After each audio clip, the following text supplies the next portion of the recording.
Since Part 8 has been done for a while and Part 9 is currently ongoing, I think it's time to take a look at the parts and compare them to each other. Let's start off with the two most recent JoJo parts, that being Part 9 for the manga and Part 6 for the anime. So when it comes to Part 9, I think it's a little unfair to compare it to the other parts since there's only 13 chapters. So I'm just going to put this one as NA and down here. As for Part 6, there's a reason why Stone Ocean and Jojolion as a JoJo is usually ranked kind of low in JoJo rankings. And I think one of the biggest reasons, for me personally, is how it seems like a lot of the fights, since FF is the healer, a lot of it turns out to be not as impactful. Like for example, when Jolene went to the punishment ward to find out more about Poochie's stand, her fights against Survivor, Planet Waves, and Dragon's Dreams, they all resulted in pretty heavy injuries, but because FF was there to heal them, it didn't turn out that big of a deal. And that's just one of the examples. Throughout Stone Ocean, there's a lot of moments like these where the characters take major injuries and they seem to not matter all that much. And that's actually one of the gripes I have about some of the later JoJo parts, is the fact that there's a healer and some of the fights feel less impactful, which will reflect in my tier list a little bit. And one of the things about Stone Ocean is how some of the stands don't make sense even compared to the other ones in other parts. Like for example, the weather report thing with frogs and turning people into snails, and then the green baby, like those don't really add up all too well for me. So I think I'm gonna have to put Stone Ocean somewhere a little bit lower. Definitely not an 8. 4 would be too high. There's definitely other parts that I can put here in 7. So I think I'm gonna put it at 6 for now. Alright, so for this next one, this one's actually my personal favorite, but I know for a fact that this isn't the best JoJo part, and I'm not gonna act like it is. However, it is one of the most iconic JoJo parts, and it is the part that gave us stands. And I think you know which one I'm talking about. And that's Part 3, Stardust Crusaders.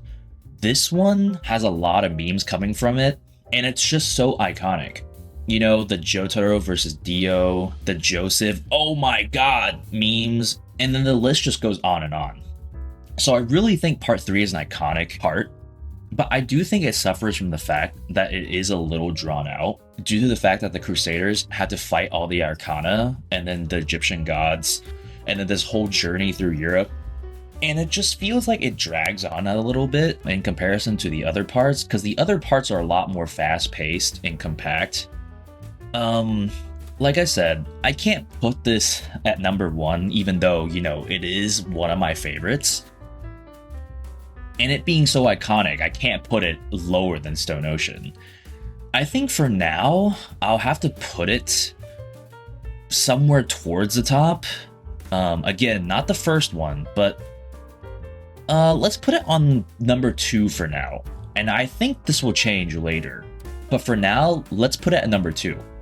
Alright, so let's talk about the parts in between parts 3 and 6 then. I'll start off with part 5. I'm not that big of a fan of part 5. Like I said, starting from part 4, the role of a healer is much more intertwined with the story, and with Giorno being able to create whole body parts and somewhat reviving Bruno, I feel like I have to dock some points for that. The reason why it's so popular is mainly because of the theme and the Requiem stance. Otherwise, I don't think part 5 holds up as well as some of the other parts. So I think I'm gonna have to put it somewhere in the lower half of the tier list. I think it is still better than Stone Ocean though, so I'll put it above Stone Ocean for now. But we'll see how I feel about part 4. So when it comes to part 4, I really like Kira as a villain. While it does take a while to get to him, I do think the ending is super strong, and I really like the whole murder mystery thing going on, but the beginning is slightly lacking to me. Part 4 was the start of the whole healer stand thing.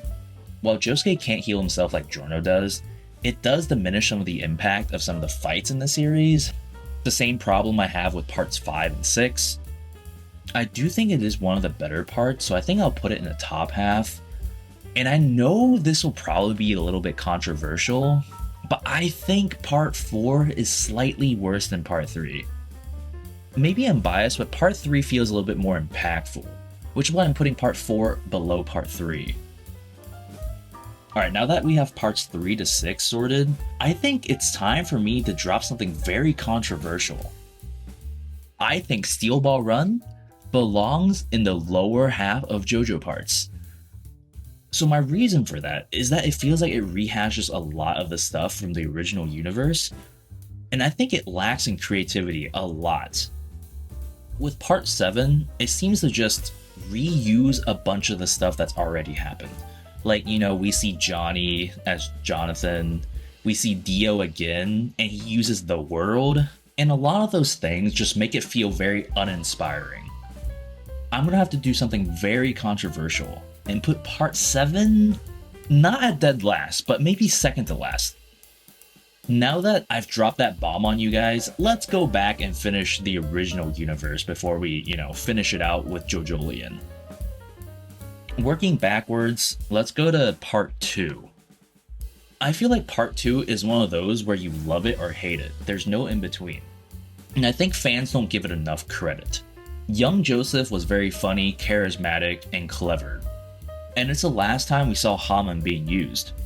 Not only that, the side characters are also very impactful, like Lisa and Caesar, especially Caesar. I think I can speak for everyone in saying that Caesar's death was very, very emotional. I really like the fact that they made use of every part of Haman and gave us more use cases of it. Because in part 1, you really only had punching, but the characters in part 2, they use bubbles, they use clacker balls, they use scarves, and it was very creative. And it's very unique in the fact there are 3 main villains.